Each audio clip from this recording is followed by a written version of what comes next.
Sister Wives Robyn Brown demanded Flagstaff move. Since Sister Wives first premiered, many fans suspected that Robyn Brown fueled many of the family's major decisions. She and Cody always maintained there weren't any favorite wives. However, that statement became harder to defend over time. After examining an older clip, many viewers believe Robyn was behind one of the biggest moves in the family's history. Read on and see what Redditors are buzzing about online this week. Robyn Brown couldn't let go of Dayton. Sister Wives fans already know Robyn Brown takes an overprotective stance with her children. Even though Aurora and Brianna are in their 20s, they still live at home and ask their parents' permission for very basic things like attending church. Was Dayton Brown's choice in college ultimately the reason the Browns left Las Vegas? Video proof Robyn forced the family to move to Flagstaff, an angry Sister Wives viewer posted on Reddit this week. We all knew this was the case. I have Dayton going to college and I don't know, like I need him, Robyn shares in the clip, citing how much she worries about her children. I need to have him wherever we're at for college and I'm sitting here like this and I'm going, I've got to be applying for college, but where because we have no idea where we're going to land and I need him to be close for a while to get him through that transition. And this is freaking me out. Sister Wives viewers don't think logic truly fueled the move. Other Reddit users pointed out that the logical option would be to encourage Dayton to choose schools near Las Vegas. But instead, Robyn insisted on uprooting the entire family to be close to Dayton. Comments on the Reddit post included, "She helicopters to the point where it's crippling to her children. They are so stunted in their social/emotional growth because they've never been allowed to try/fail/explore the world on their own. I feel bad for Dayton. I'm sure he wanted to go off to college alone, but the umbilical cord wasn't cut. I don't think he needed her as much as she needed him. Let your kids freaking grow and bloom without you. If she needed him to be close, then his school options should have been limited to Las Vegas, where the entire family lived."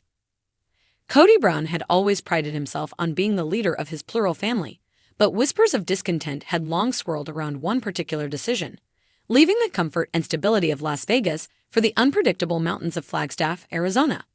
While Cody had painted the move as a family decision, insisting it was about better schools, cooler temperatures, and a fresh start, the truth was far murkier. The other wives had their suspicions, but none were willing to say it outright. Robyn had orchestrated the entire move.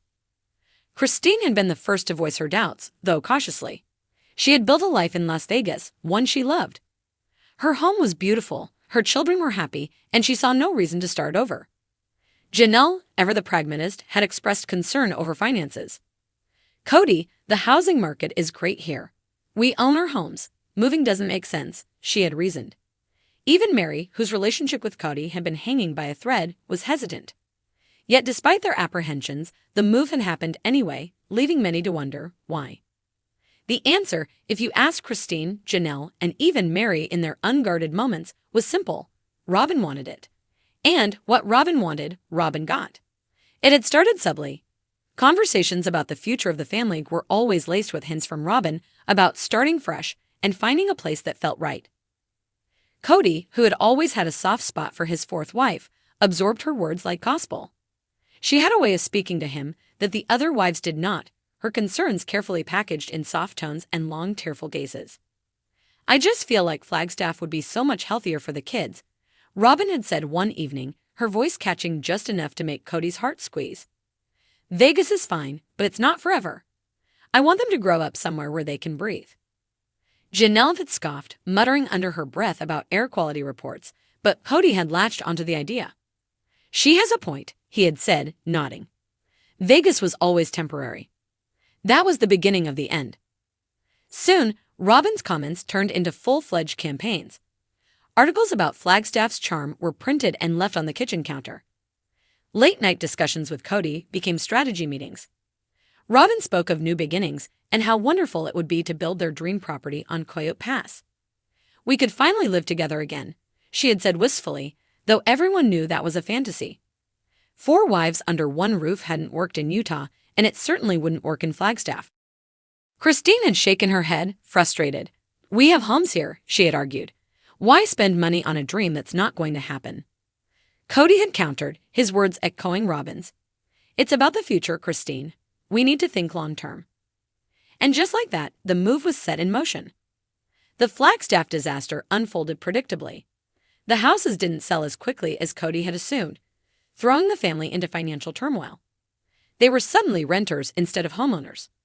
The dream of Coyote Pass remained just that, a dream. The wives were scattered in separate houses across town, farther apart than they had been in Vegas. The unity Cody had promised never materialized. Cristin's resentment festered, eventually leading to her decision to leave. "I never wanted this," she had told the cameras. "I never wanted to be here. And I don't want to do this anymore." Janelle, too, found herself struggling. The financial strain was unbearable, and she began questioning Cody's leadership more openly. Even Mary, who had long been on the outskirts of the marriage, seemed more disconnected than ever. And then there was Robyn, living the most expensive rental of them all, a sprawling, luxurious home that cost far more than the otherwise accommodations. When questioned, Cody had brushed it off. "Robyn's kids need stability," he had said, as if the others didn't. As the years passed, the cracks deepened. Cristin walked away, reclaiming her happiness in Utah. Janelle's patience wore thin.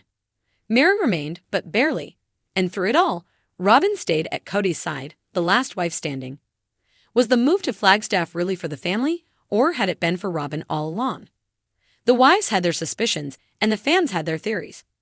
But the truth remained elusive, buried under layers of justification and Cody's ever-growing list of excuses. In the end, Flagstaff had not been the fresh start Cody had promised, it had been the beginning of the unraveling. And maybe, just maybe, that had been the plan all along.